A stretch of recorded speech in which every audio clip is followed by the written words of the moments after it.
কারণ ভারতবর্ষের ইতিহাস জানে না এই নাবালক উপদেষ্টারা।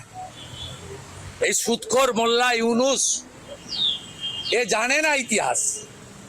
ভারতবর্ষ শেখ মুজিবকে শেল্টার দিয়েছে।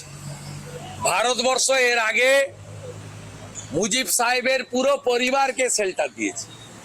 ভারতবর্ষ এরা তো পাতি, চীনের মতো শক্তিশালী দেশ, তার রক্তচক্ষুকে ভারতবর্ষ ভয় করেনি। গুরুদেব দলাই লামাকে ভারতবর্ষ শেল্টার দিয়েছে। চীনের চোখ রাঙানি করেনি। এ তো আমি বললাম না, রাফেল তো দূরের কথা, রাফেলের আওয়াজে পালাবে।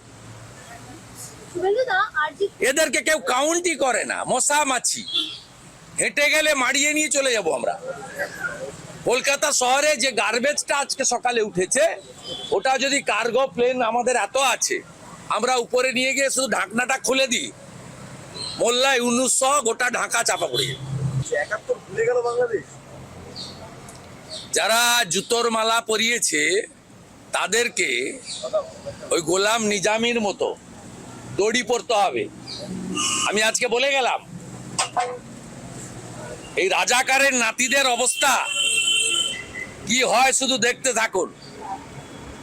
এরা অতীত থেকে শিক্ষা নেয়নি।